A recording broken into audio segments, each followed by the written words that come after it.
Florante. Nakagapos siya sa punto. Again, sa gitna ng dalang hati, nang nagpukoy siya sa pag-aakalang nalikuran na siya ni Laura at pinagpalit kay Conde Adolfo. Siya'y nabihat ng Conde at ipinatapon sa gubat upang makita. Quiet. Oo, malupit na tadhana. Bakit mo ako pinabayaan? Laura, bakit mo ako ipinagpalit kay Adolfo? Inakala kong tapat ang iyong pag-ibig. Ngunit ngayon, nakagapos ako rito.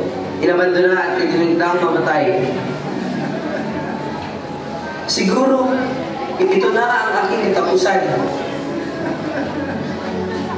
Isang magdirigmang Moro ang napadaan sa kagubatan. Siya, si Aladdin, na napalayas mula sa kanyang kaharian. Tadhana, kay lupit mo kinuha mo ang aking minamahal. Kinuha mo si Florida! Florida! Sa gitna ng kanyang paglalakbay, napansin niya si Florante na nakagapos sa isang puno, mahina at walang malay. Habang dalawang mabangis na leon ang nagbabantay sa kanya, waring handang sumalakay sa sinumang lumapit.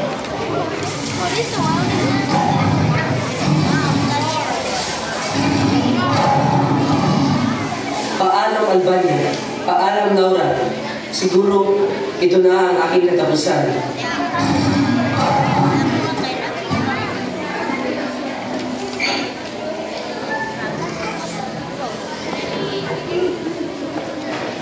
Saan kaya nanggaling ang boses na yun? Hala! Tulungan ka kaya?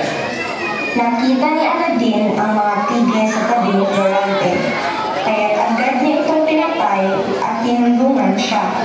Pagkatapos, dinala niya si Florante sa isang makinis na bato upang makapagpahinga. Sino ka? Huwag kang matakot. Ako ang naligtas sa iyo. Ngunit isa kang Moro. Hindi ba't magkaaway tayo? Hangal! Dinagdagan mo lang ang iyong pasakit. Kung gayon man, maraming salamat. Maaari ko bang malaman kung bakit ka napagpan dito? Ako si Florante, anak ni Duque Beseo ng Albania at ni Prinsesa Floresca ng Botrona.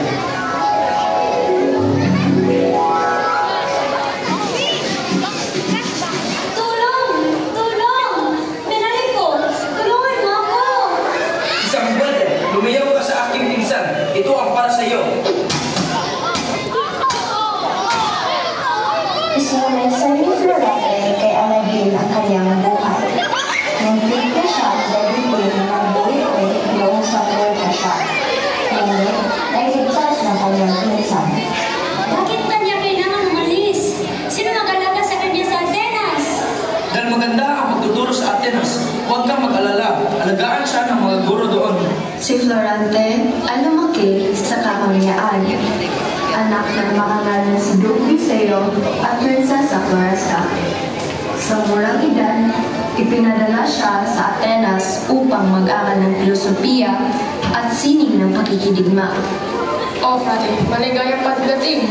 Ako si Atenor, ang iyong magiging guro. Salamat po. Huwag kang mag-alala, Florante. Magugustuhan mo dito sa Atenas. Tiniyak ni Antenor na komportable si Florante sa lugar. Ngunit, sa kanilang paaralan ay may isang tao may lihim na inggit sa kanya, si Conde Adolfo. Isang hapon, sinipon ng tenor ang kanyang mga estudyante para sa isang pagtatagla. Magandang hapon mga estudyante. Si Florante ang ito na ang unang magsasalita.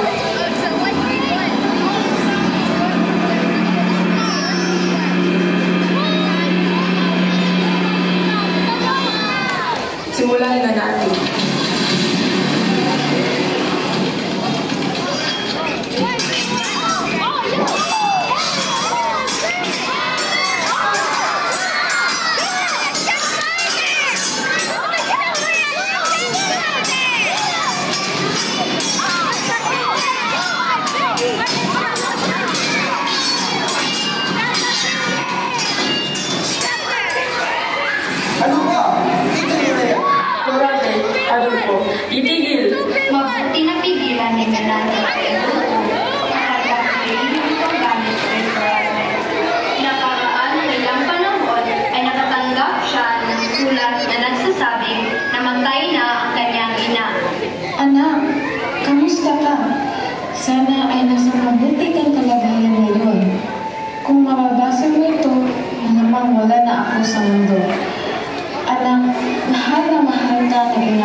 ibibigay ko ito sa tiyahin ko at siya na ang nagbibigay sa iyo nito.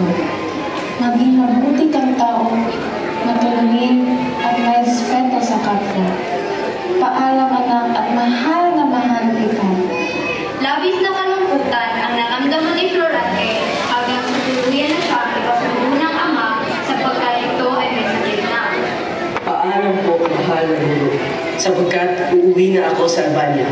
Florante, tandaan mo na lagi ang mag-ingat kaya ko. Fernando, mas mabuti pa kung samahan mo ito si Florante. Masusunod po. Sige, mag-ingat kayo. Paalam! Pinagdilinan si Florante ni Antinor na mag-ingat kay Adolfo. Pinayagan din ito ng pamangkin na si Leandro na samahan si Florante at makalik sa Albania. Labis na natuwa si Florante sapagkat matalik niyang kaibigan si Leandro. At ito rin ang nagligtas sa kanya sa kapahamakang itinulog ni Adolfo.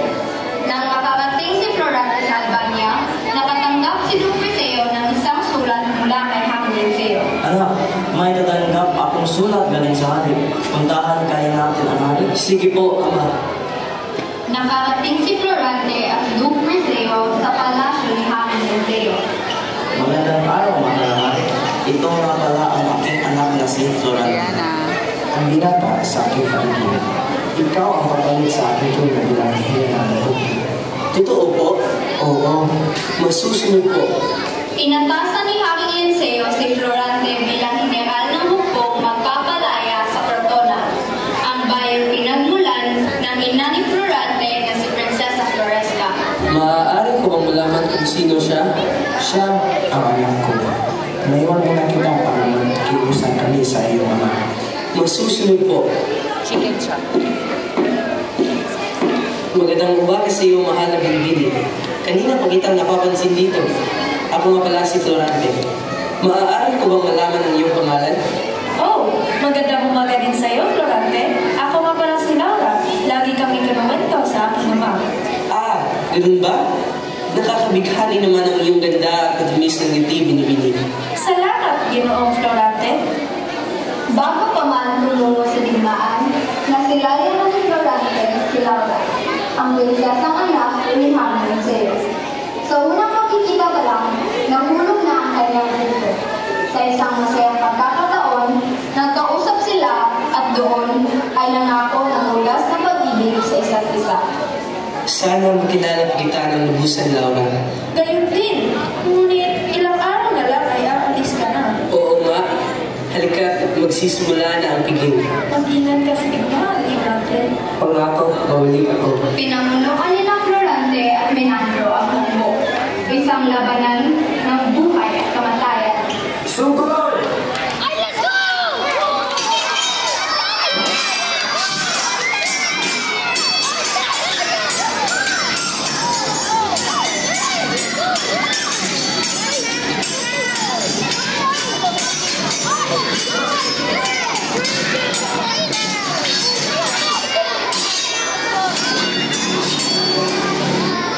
Ilang beses na nagtagumpay ang hukbo ni Florante sa digmaan hanggang tuluyan ng palaya ang Crotona. Ilang buwan lamang silang nanatili ng Crotona at sa kanilang pagbabalik ng Albania ay dinatnan nila itong nababalot ng Latin. Ito naman ang sinalakay ng mga Moro sa pamumuno ni Aladin. Pero ilang buwan, natapos na ito at nagtagumpay si Florante. Mga kasamahan, nanalo tayo! Mabuhay! Mabuhay ang Crotona! Pagkatapos ng digmaan, ipinagmalaki ng lahat ang lakas ni Florante.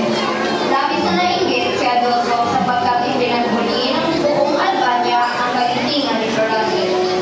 Salamat, Florante, sa iyong katapangan. Mabuhay ka! Walang anuman po ang mga... Mahal ko! Salamat sa Diyos, ligtas ka. Namiss kita. Sobrang namis kita, Florante. May sulat ka ba? Anong nangyari? Wala naman. Ayos na naman ako, Laura. Mabuti naman.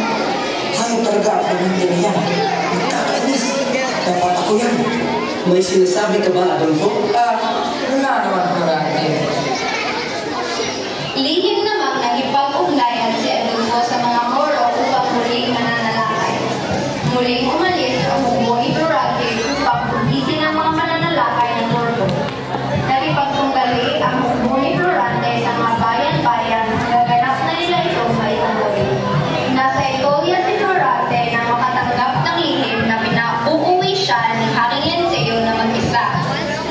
Sinubuan niya kay Menandro ang hukbo. Menandro, may natanggap akong sulat galing kay Haring Linceo. Ang sabi sa sulat, kailangan ko raw umuwi sa Albania. Ganun ba? Bakit kaya? Nako, hindi ko alam baka kailangan nila ako.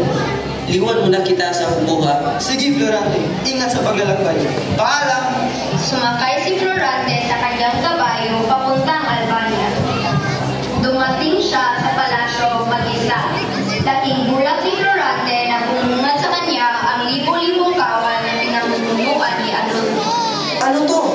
Maganda bang pakisurpresa, Florante? Hayop ka talaga. Adolfo, kahit kailan, hindi ka nagbago. Ama! Ganun ba? Guardia! Kunin niyo mga paslupang tao na to at ilagay sila sa kulungan. Hindi kita mapapatawad. Adolfo, sana'y mabulok ka sa impyerno.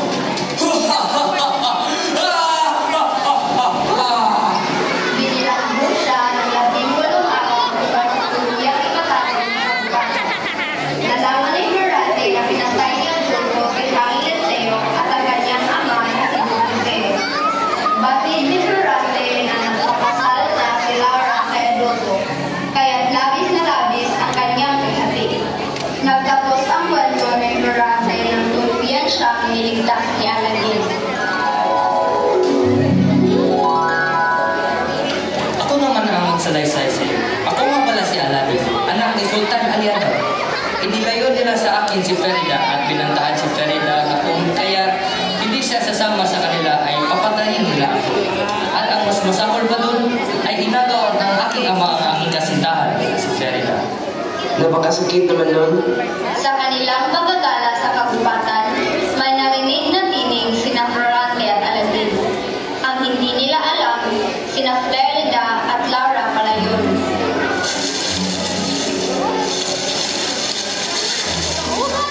Ano yun? Tingnan natin. Laura? Oh, na-miss kita. Akala ko hindi na tayo makikita pa. Ayos ka lang ba? Anong nangyari sa'yo? Huwag kang mag-alala, mahal. Ayos lang ako. Ikaw, nasaktan ka ba? Hindi naman mahal. Na-miss kita. Ba't ka napadpad dito, aking mahal? Simula nung umalis ka, naging magulo na ang bayan. Madalas akong pagtangkaan ni Adolfo. Pinaslam niya ang aking amang hari at naging ang iyong ama. Kwento lahat ni Laura ang nangyari simula nang umalis si Florante sa kanyang harian. Ikwinento rin ni Florida kung paano siya tumakas at iniligtas si Laura sa pagtangkang halayin ng isang bubong si Laura. Sa pamamagitan ng pagtudla ay napatay ni Florida si Adolfo. Kamusta ka na? Iniligtas ko si Laura kay Adolfo at nilabit. Muntik na ng halayin ni Adolfo si Laura kaya pinatay ko si Adolfo. Labis ang galak ni Florante nang malamang hindi siya pinagtaksilan ni Laura. Sa kanilang pagbabalik sa Albania, natanggap ni Menandro ang sulat ni Laura at buong tapang na umaban upang ipagtanggol ang harian. Sa gitna ng labanan, muling nagtagpo ang kanilang mga landas. At sa huli, iniligtas sila ni Menandro mula sa kamay ng kasamaan. Florante, Laura, halina kayo. Uuwi na tayo. Tara na, Aladdin. Umuwi sila sa Albania. Ikinasal si Florida kay Aladdin at ikinasal si Laura kay Florante.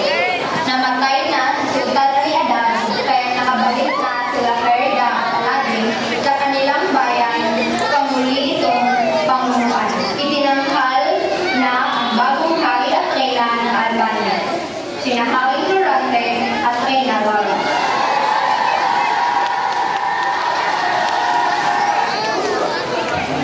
Malugutong ipinapakilala sa inyo ang mga karakter at ang mga tao sa likod ng awit ng Florante at Laura. Manatili muna para sa picture taking. Muli, manatili muna. Ipawalong balita para sa picture taking.